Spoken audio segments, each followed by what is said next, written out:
국내 배터리 장비 업체를 극판, 조립, 화성으로 구분하여 재정리했습니다. LG 에너지솔루션, 삼성 SDI, SK온 세 곳에 모두 납품하는 업체가 일단 눈에 먼저 들어올 텐데 3사에 모두 납품하고 있습니다. 2차전지 장비주 중에서 그나마 가장 안정적으로 꾸준하게 매출 증가세를 보이고 있으며 이익의 증가세도 안정적인 장비 업체 중 가장 매출 규모가 크죠. 2021년에 안녕하세요, 강남홀입니다. 오늘 2차전지 장비주를 한번 훑어봤습니다.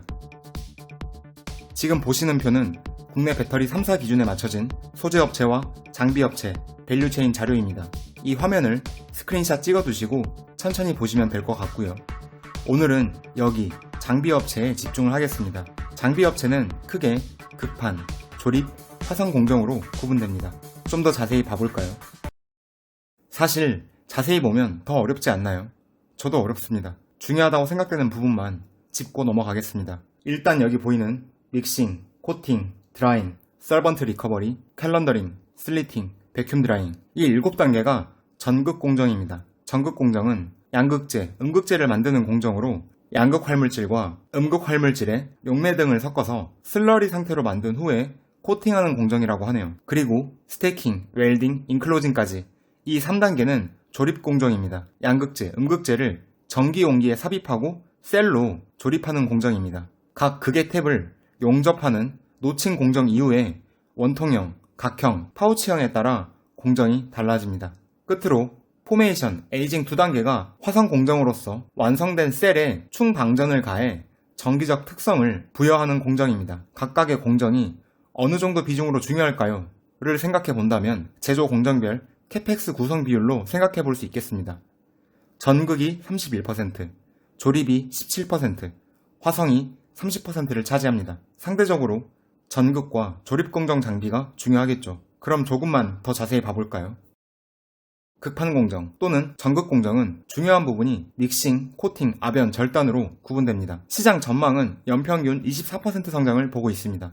전기차 연평균 성장률, 배터리셀 연평균 성장률과 비슷한 궤도를 보이고 있죠. 전극 공정 장비 중 구성 비율을 보면 믹싱이 18%, 코팅이 60%, 압연이 6%, 절단이 5%네요. 코팅 분야가 60%로 가장 중요해 보입니다. 조금 더 봐보자면 믹싱은 도전제, 바인더 용매를 혼합하여 슬러리를 생산한다고 해요. 이 슬러리를 박람회 때 보고 왔었는데 뭔가 끈적거리는 액체 같은 거더라고요. 관련 업체는 TSI, 윤성 FNC, 제일기공이 있겠습니다. 코팅은 만들어진 슬러리를 기재 위에 코팅하여 양극재, 음극재를 제조하는 공정입니다. 관련 업체로는 PNT, CIS, 탑 엔지니어링, GI텍이 있습니다. 압연은 코팅된 슬러리를 압착시켜서 전극 두께를 감소시켜 에너지 밀도 및 결착력을 증가시킵니다. 관련 업체는 PNT, CIS가 있습니다. 절단은 전극의 폭을 제품 기준에 맞게 말 그대로 절단하는 공정입니다. 관련 장비 업체는 PNT, CIS가 있습니다.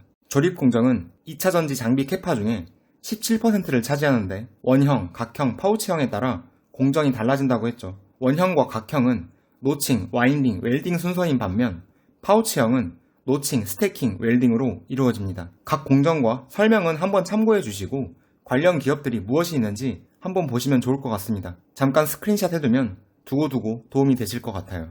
화성 공정은 완성된 셀에 충방전을 가해서 전기적 특성을 부여하는 공정이었죠. 화성 공정 장비 내에서 구성 비율을 보자면 셀에다가 전기적 특성을 부여하기 위해 충방전을 반복하는 포메이션이 80%를 차지하네요.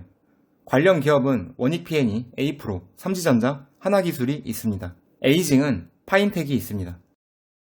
국내 배터리 장비 업체를 극판, 조립, 화성으로 구분하여 재정리했습니다. LG 에너지솔루션, 삼성 SDI, SK온 세 곳에 모두 납품하는 업체가 일단 눈에 먼저 들어올 텐데요. 예를 들면 TSI, PNT는 극판 공정에 대한 장비를 다루며 LG 에너지솔루션, 삼성 SDI, SK온 배터리 3사에 모두 납품을 하고 있습니다. 특히 PNT는 극판 공정뿐 아니라 조립 공정과 관련해서도 삼성 SDI에 납품하고 있습니다. 그리고 하나기술을 보면 조립 공정 관련 장비를 배터리 3사에 모두 납품하고 있고 화성 공정 장비도 삼성 SDI, SK온에 납품하고 있네요.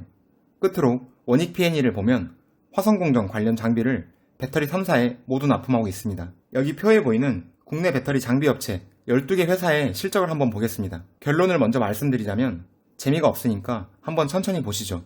어차피 다 봐도 몇 분이 걸리지 않습니다. 먼저 TSI를 볼 텐데요. 극판 공정 관련 장비 업체죠. 배터리 3사에 모두 납품하고 있는 회사입니다. 주요 사업은 믹싱 시스템이며 64%를 차지하네요. 지난 5년간 매출은 큰 폭의 성장이 있다고 보기는 힘들 것 같아요. 이익 수준도 조금 아쉽고요. 지난 금요일 기준 시가총액을 보면 2,372억이며 PER은 198배 수준이 되겠습니다. 이 자료만 봤을 때는 접근하기 어렵게 느껴져요. 재무 상태는 안정적인 상태로 접어들지 않았나 생각이 됩니다. PNT도 극판공정 관련 장비 업체이고 배터리 3사에 모두 납품하고 있습니다. 그리고 조립공정 관련 장비 업체이기도 합니다. 주요 제품 매출 구성은 2차전지 관련이 73%네요. 과거 5개년 매출을 보면 성장세는 느껴지나 성장폭이 조금 둔화되었군요. 하지만 이익의 증가세는 확연히 좋아 보입니다. 시가총액은 1.1조 수준인데 PER은 22배입니다. 부채 비율은 224%군요. 나쁘지 않아 보입니다. 현재까지 제 눈에 가장 좋아 보이는 종목 중 하나입니다. CIS도 극판 공정 관련 장비 업체이며 LG 에너지 솔루션, 삼성 SDI에 납품하고 있습니다. 사업 비중은 캘런더링 매출이 73%, 슬리터가 17%를 차지합니다. 매출은 꾸준히 증가했으나 이익 상황은 그렇지 못합니다. 시가총액을 기준으로 PER을 계산하기에는 무리가 있습니다. 2019년 당기순이익 112억일 때를 기준으로 보면 78배 수준이군요. 이건 좀 억지죠. 재무 상태는 나쁘지 않습니다. 부채 비율 175%네요. 큰 폭의 흑자 전환만 있다면 기회일 수도 있는 종목이지 않을까 생각은 듭니다. DINT는 조립 공정에 해당하죠. LG 에너지 솔루션에만 납품을 하고 있습니다. 사업 포트폴리오는 다양하죠. 레이저, AMI, 에이징, 그리고 기타 비중이 상당히 크네요. 특이합니다. 손익 실적을 보면 매출이 큰 폭으로 감소하고 있었죠. 이익 수준도 아직 신뢰할 만하게 회복한 수준은 아니라고 생각됩니다. 시가총액은 1234억이며 PER은 137배입니다. 접근이 어렵게 느껴지죠. DA 테크놀로지는 조립 공정이며 LG 에너지 솔루션에만 납품 중입니다. 사업 비중은 2차전지 조립 공정이 99%를 차지하죠. 이 업체도 2020년, 2021년 매출 낙폭이 상당히 크고 당기순이익 수준도 정상적으로 보이진 않습니다. 시가총액은 1284억이고 PER 계산이 불가하네요. 하나기술도 조립공정 관련 업체이며 배터리 3사에 모두 납품하고 있습니다. 제품 비중은 2차전지가 99%이죠. 매출 증가세는 상당히 매력적이며 내년 매출은 2021년 대비 100%가 넘네요. 이익 수준에 대한 컨센도 좋긴 한데 아직 신뢰하기는 힘들죠. 현재 시가총액은 5천억 수준이며 2022년 실적 기준 PER은 26배입니다. 일단 눈길이 한번 갑니다. 유일에너테크도 조립공정 관련 업체이며 LG 에너지 솔루션, SK온에 납품 중입니다. 2차전지 사업 비중이 75%네요. 장비 업체들의 특징이랄까 매출이 들쑥날쑥한 부분이 많습니다. 이익도 마찬가지고요. 2022년 추정 실적은 2021년 대비 큰 폭의 성장을 보여줄 것으로 추정되지만 개인적으로 아직 신뢰하기는 힘듭니다. 필옵틱스도 조립공정 관련 업체이며 삼성 SDI에만 납품하고 있습니다. 2차전지 사업 비중은 78%입니다. 2018년 이후로 꾸준히 매출 증가세를 유지하고 있으나 이익 부분은 그렇지 못합니다. 시가총액은 1978억이고 2020년 양호한 실적을 냈을 때를 기준으로 봐도 PER이 46배입니다. 아쉽네요. 엠플러스도 조립공정 관련 업체이고 삼성 SDI, SK온에 납품을 하고 있습니다. 2차전지 사업이 96%로 2차전지 산업 성장과 매출이 함께 증가할 것으로 생각했지만 2021년 실적을 보면 또 그렇지도 않습니다. 아쉽네요. A프로는 화성공정 관련 장비 업체이고 LG 에너지 솔루션에만 납품을 하고 있습니다.